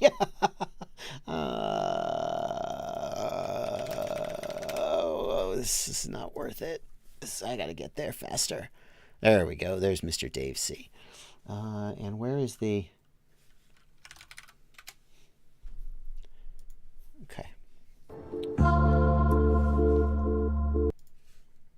Okay, hang on. No, I need to hear it. I don't want music, though. Dave C. says Recon. You freaking heathens. Hey guys, so it's finally here, the Recon 4 F. F you all! Hey guys, so it's finally here, the Recon 4 Recon! Dave C. says Recon. F you all. Making fun of me because I don't say Recon. It's Recon! I've been saying it right this whole time and didn't even know it. JSFPV asks, thank you for a $5 super chat, JSFPV. I have a brand new Walksnail Avatar V2 VTX. After flying for a few seconds, it freezes and is stuck at 50 milliseconds latency. Make sure it has a stable power source. If you're powering it from a regulator, the regulator may not be able to keep the voltage stable for some reason. You could try powering it from VBAT up to 6S, 2S to 6S. And that may fix it. You can also, I'm going to guess that your input voltage is either too low or not stable. So try powering it from VBAT, assuming you use 2S to 6S VBAT. And also make sure try turning temperature protection off and see if that fixes it. Thank you, Michael Sprengelmeyer, for a $5 super chat. Is it worth replacing a bell with a bent shaft, or should I just replace the whole motor? It's probably worth replacing a bell with a bent shaft to most people, as long as the windings have not been damaged. Personally, I find it infuriatingly difficult to, like, if it's got a screw, you have to heat the screw because it might have Loctite on it. Then you have to remove the shaft. Personally, I just scrap motors and I'm like, I don't care about putting spare bells on. But most people, you could probably get a spare bell for $8 or $9 and a new motor for $20. It's probably worth a try. So a lot of people do think it's worth it to replace bells. A lot of people just like, F it, I'm just replacing the motor. It just depends on how much money you have. Ligma FPV, thank you for a $5 super chat. Am I going to Rampage? Currently, I am not going to Rampage. I am not going to Rampage because I have another trip in May that, although it doesn't directly conflict, it would be a lot of travel in the month of May, and I would miss my family a lot and not feel good about it. I am torn about the decision because Rampage is going to be freaking amazing. And I am waffling internally on whether I will change my mind. But so far the answer is I am not going. George Grisette, thank you for a $5 super chat. Have you guys thought about starting Quad Camp again? George Grisette, they did some quad camps. They did a couple quad camps. I didn't go to them. I think they're doing them either in Orlando at the Rotor Riot office, or there's a location they were doing them in Southern California. I don't know exactly where. I think that they thought that if they had a fixed location, rather than what we used to do where we try to bring quad camp to your city, doing them at a fixed location helped with the sort of profitability equation. I don't know whether they are going to continue doing that. That would be a Rotor Riot thing. I'm not in charge of it. 1JSTN, thank you for a $5 super chat. Thank you for the support. Talwan FPV, thanks for a $2 super chat. I think that's just a sticker. Armilex, thank you for a €5 super chat. What can I buy as a complete kit with $1,200 for an FPV with goggles, radio controller to make freestyle and make good Cinewhoop stuff? That's a, so I think your budget of $1,200 is about right. I don't think you're going to get both freestyle and Cinewhoop for $1,200. A Cinewhoop is by definition not a good freestyle quad, and a good freestyle quad is by definition not a good Cinewhoop. I think you can get better cinematic footage from a 5-inch than you can acro footage from a Cinewhoop. So I'm going to steer you towards a 5-inch, but you want to be aware that if you try to fly it indoors or around people, it's not going to work real good. You're going to have a problem. We could spend a long time going through a parts list, but with $1,200, let's just see what Rotor Riot would give you. Rotor Riot starter kits. All the Fat Shark HD starter kit. So here is Rotor Riot's Fat Shark HD 5-inch starter kit. Now, I'm not saying that this is the absolute best value for money, because people in the chat are going to be like, that's too expensive. Or they're going to be like, no, don't buy from Rotor Riot or something like that. All I'm saying is this is, in fact, everything you need to get started quadcopter, goggles, controller, batteries, charger, little toolkit, even some props, everything you need to get started, completely ready to go. Literally, you take it out of the box, you charge a battery, you plug it in, turn on the controller, you turn on the goggles, flip the arm switch, and you're off. And it is just under your requested budget of $1,200. So, for a lot of people, that's going to be really freaking compelling. And by the way, oh, since it's $1,200 freaking dollars, can I just give you my affiliate link? I mean, use that affiliate link. I'll get it. I get a little commission, and a little commission of $1,200 is actually a fair chunk of money. If you decide to go that way, you don't have to go that way. This is nice because it's Rotor Riot's solder free. So what that means is that if you bust a motor, they send you another motor and it doesn't have to solder on. You just plug it in and it plugs in. It's ready to go. You bust the flight controller. They send you another flight controller. Just drops in, plugs in, ready to go.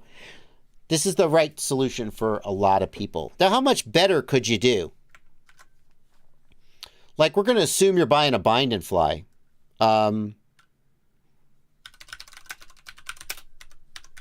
What if you, let's get the F5D, not the F5X, since you're talking about cinematic. The iFlight Evoke F5D. The iFlight Evoke is going to be $600 with the DJI O3. I assume with a $1,200 budget, you're going to want to go with like DJI or Walksnail or some digital thing. $600. Want a radio? Sure, let's get a radio to go with it. It may or may not come pre-bound. I'm not sure about that. So we'll get the ELRS Commando. We'll get the ELRS 2.4 gigahertz receiver. We'll get a couple batteries. Got you at, that's one battery. That's got you at $800 and you don't have goggles yet. Let's put that in the cart. Hang on. Before it goes away. Add to cart. I think they sell DJI goggles here. Do they sell the Integra?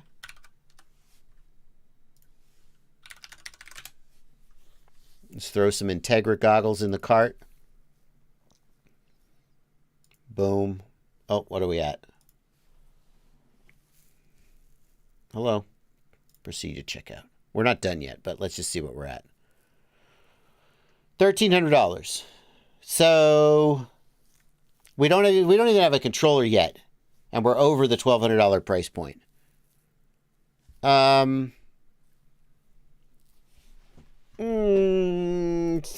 that's suddenly that's starting to look like a better deal, isn't it? Anyway, there's various ways you could put that together, but I don't want to spend 20 minutes on the live stream picking apart different shopping lists. I think that if you want just here's the answer right now on the live stream, I point you to the Rotor Riot starter kit. It's a pretty good deal. It's everything you need and it's ready to go. If you want to go back and forth with me on email, we could try and zero it in a little tighter. jb@joshuabardwell.com. Grad A, thank you for a $5 super chat. Did you see the new Whoop Fly 16 from Sub 250? I did not. What is that? What is the Whoop Fly from Sub 250? Hey, Ciati, you see this yet? Whoop Fly Sub 250. That's interesting. Bet it's going to be heavy. That frame looks like it's going to be heavy. 530 milliamp hour. Oh, yeah, no, that is heavy. This is not a 65 millimeter, is it? This can't be a 65 millimeter with a 500 milliamp hour battery. What is that? Oh, hell no. 75 millimeter. Oh, okay. 39 grams dry, 50 grams with a battery. Ciati says, heavy as hell, but really cool how durable it seems to be. Interesting. 200 milliwatt VTX is disappointing. I think that 400 milliwatts is 1,000% doable on this size quad, and is sort of the the state of the art. So 200 milliwatts is disappointing.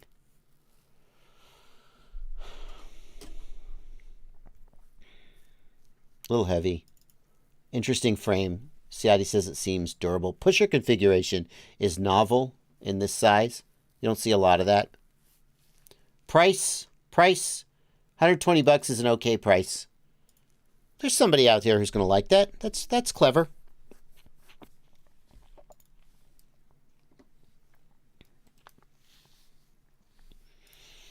Matt, thank you for a $2 super chat. We are almost caught up on our super chat clear out. We had a lot of super chats, and also I babbled for a little bit. We're going to try and take a couple questions from the regular stream before we close up. Don't worry. Can you explain the differences between the Crossfire Nano and the Crossfire Nano Pro? Yeah, Matt, it's very simple. The Crossfire module in your controller transmits your control signals to the aircraft, right? That makes sense. The receiver on the quadcopter sends telemetry back to the radio. So the receiver is also a transmitter. The telemetry transmission is usually like 100 milliwatts. And what that means is that you lose telemetry before you lose your control link.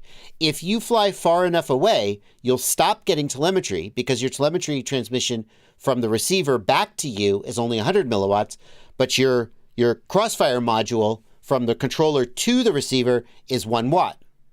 Okay? Well, that's not a big deal for like people who are just flying freestyle or racing, because number one, we usually don't outrun the telemetry transmission anyway. And number two, if we do lose telemetry, it's not the end of the world. We just keep flying and everything is fine. But for people who do long range stuff, that telemetry link can be really important, especially because sometimes that is connected to a ground station, a computer ground station that is like uploading waypoints to the aircraft. And so sometimes that telemetry link is actually essential to the actual flying of the aircraft.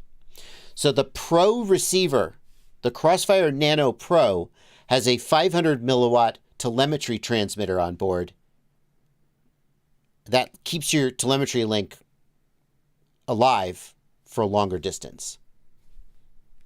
Most people don't need it.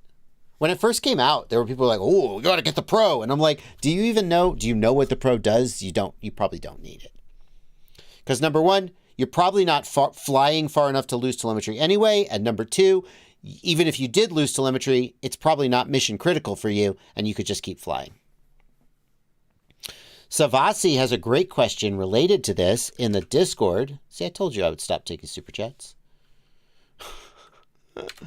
Savasi asks, so if you remove the Crossfire receiver antenna, do you risk burning the receiver because of telemetry transmission? That is actually correct. If you turn on your Crossfire receiver with no antenna, which like some tiny whoop racers would do this, they would have a Crossfire receiver, no antenna, and they would still get enough range to do a tiny whoop race. Eventually, their telemetry transmitter will burn out. It's not instantaneous, but it will happen eventually, and then telemetry will no longer work. Interesting question. Yeah, a lot of people don't know that. We got a super chat here from 413 FPV. Thank you for a $10 super chat, 413 FPV. The FreeSky board is on Betaflight 4.2.11. I have Walksnail on UART 2. In ports peripherals doesn't have the MSP DisplayPort option. That's because that option was created in Betaflight 4.4. Can I not use digital with this firmware? The setup procedure for... I can't do that with this flight controller. There's no 4.2 target for this. I can't demonstrate it right now. The setup procedure for digital OSD is different under Betaflight 4.3 than 4.4. You can still do it. I think... Correct me if I'm wrong, chat, but I think 4.2 was the first version to support digital OSD. So you can set it up, but you need to, here, I'm going to try and give you a tip. I think this will work. It's just a different procedure than 4.4, but I think it still works. So if I go to the presets tab and I choose, it's only 4.3. Hang on, preset sources. Oh no, go to the Betaflight official presets. Firmwares, yes. I'm going to choose 4.2, and I'm going to choose OSD presets. There are none. Crap. What about 4.3?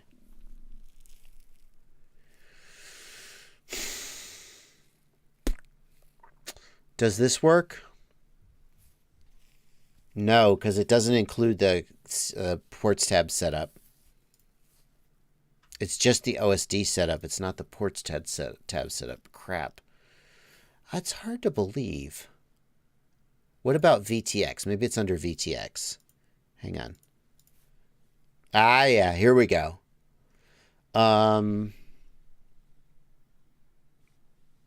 What I would try to do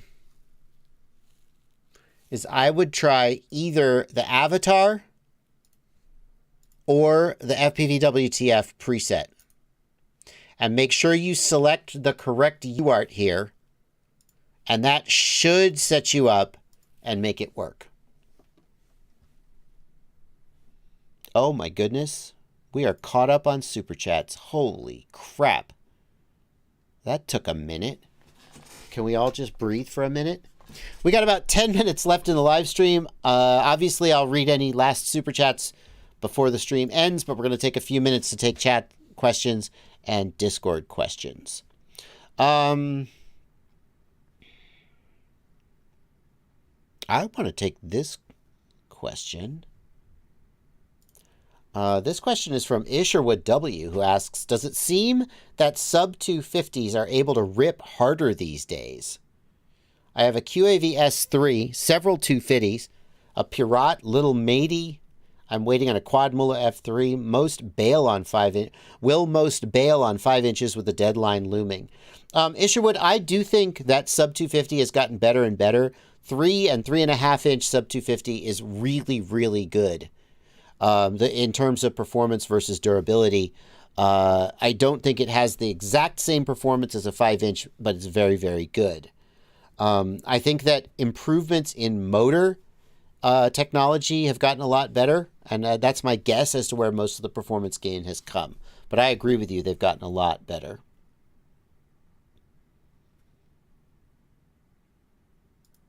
Tom Zaboril wants to know if there's a way to swap Betaflight settings of warning values between PID profiles. We have built a cruiser that's able to freestyle really well. On 6S LiPos, we use the battery voltage 3.5 and 3.3 for landings. But when we switch to a long-range cruiser, we have to change these values. No. Tom, Tom, let me check. I shouldn't say no. Maybe. So, Tom, if we go, what I'm going to do is I'm going to go into the CLI, and I'm going to do dump all. And dump all will dump all PID profiles and all rate profiles. Okay? Just wait for that to happen. And I'm going to save that to a file so we can more easily screw with it.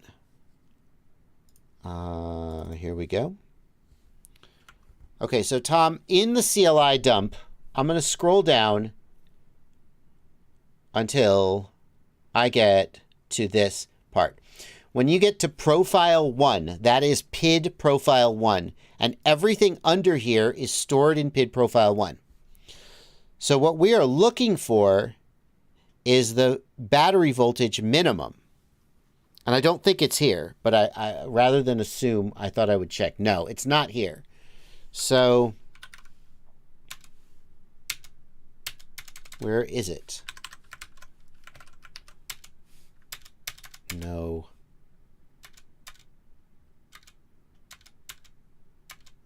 Here we go.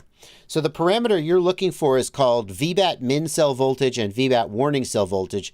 Those are not PID profile specific. Those are in master. So there is no way to do what you want to do. In fact, frankly, Betaflight developers, this is a issue. This is a YouTube live stream issue where I shout at you from a live stream rather than going to GitHub and opening an issue. I should probably just go to... Would it make sense to move those values into the PID profile since the since the motor output, the PID profile can be selected based on battery voltage. I think it would make sense to move those into the PID profile, but I'm not a Betaflight developer. As of now, that is not doable, though. At least as far as I can tell.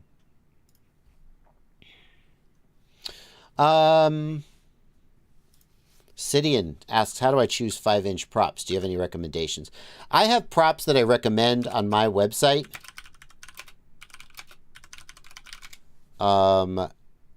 If you are looking for good props for freestyle, for example, Chris Rosser has some test data finding the 10 best props for 5-inch freestyle using science. And that's a place you could go.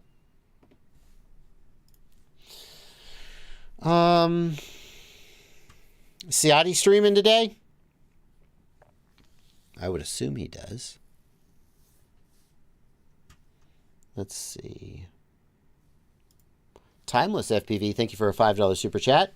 Any idea what's causing my Vista to glitch out with my goggles too in my DJI hates this one weird trick video? What is DJI hates this one weird trick? I guess I should look it up. From Timeless FPV. What's going on, Timeless FPV? Do we have audio? We don't have audio. Whoa, Jesus. No, I've never seen that before. No.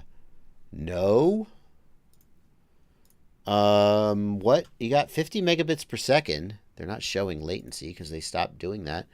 No, sir. So to me, this doesn't look like a camera issue. It looks like a VTX issue, but yeah, oh, wow. No, I've never seen that before. And I have not even a guess as to what would cause it. That's freaking weird. Oh, it's a clickbait title. Calm down. The dude has 5 subscribers. It has 5 subscribers and 2 views on a 24-second video. It's just a joke.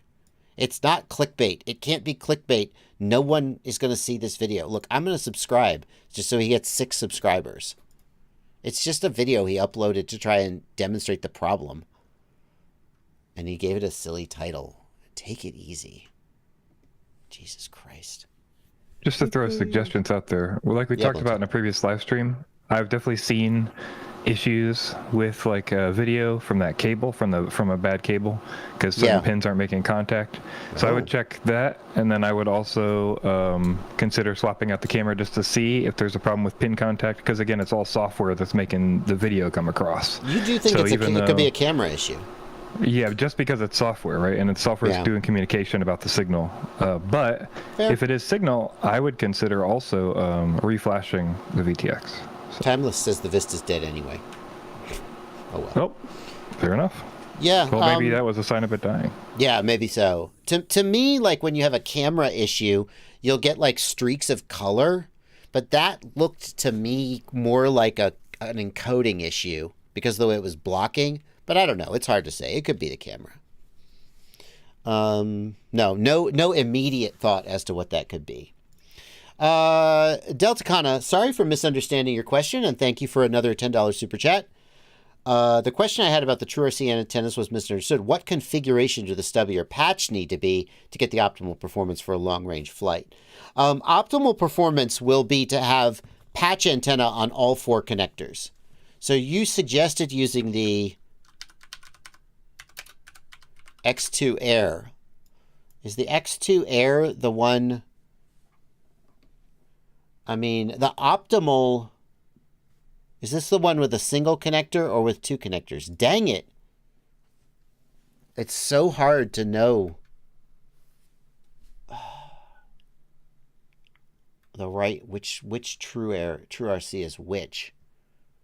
I mean, like, if you really want good, like, look at something like the Vaz Cyclops, which is going to put a high gain element on all of the antennas.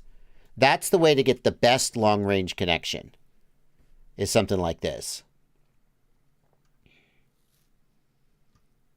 This is only 10 dB of gain though. I'm not sure that's going to actually be stronger than like, Well, I think it's 11 for the X2 Air. Yeah, you want all 4 of them to be a directional antenna, though.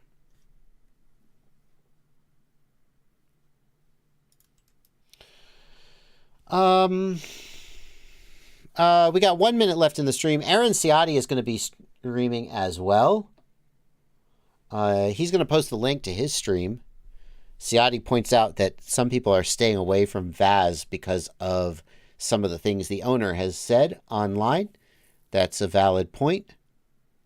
FPV Gizmo says stubbies on top and patches on the bottom. Yeah, I mean, yeah, but four patches is better. If you have patches and stubbies, then it's stubbies on top and patches on the bottom. I agree. Have I missed a super chat, Blunty? Somebody. Yeah, here we go. One more super chat. Okay, we'll get this last super chat and then we're going to wrap up. Schwoopty, thank you for a €2 super chat. What's my opinion on the SpeedyBee F405 V3 stack? It's the best value. It's the best value flight controller in ESC today in FPV, period. Hands down. It is not perfect. Like, some people buy it and they get an ESC that dies, like almost out of the box or after one flight. If that happens to you, reach out to SpeedyBee and say, hey, I bought this. It died after one flight. And they like, I've heard of multiple cases where they're just like, yeah, sorry for the inconvenience. And they send you another one. You have a very good chance of getting a good one. And it's so much cheaper than anything else that it's totally worth taking a chance on. That's my opinion. Alrighty, folks, we are going to wrap up. That is it for me. Ciotti is putting his link on screen. Let me put that up. Ciotti, where's your link, buddy? There it is. So go check out Ciotti's stream. I have a child's birthday party to go to, so that's where I'm going to be. But thank you guys for coming out. Thank you for your generosity with the super chats. Thanks to the patrons in the Discord for their continuing support. Hopefully I got enough of your questions. I told Blunty, take slightly more questions from the Discord just to be fair. And thanks to everybody in the regular chat. Without you, this would be a really boring stream. So I will see you all tomorrow at 8. And that is going to do it.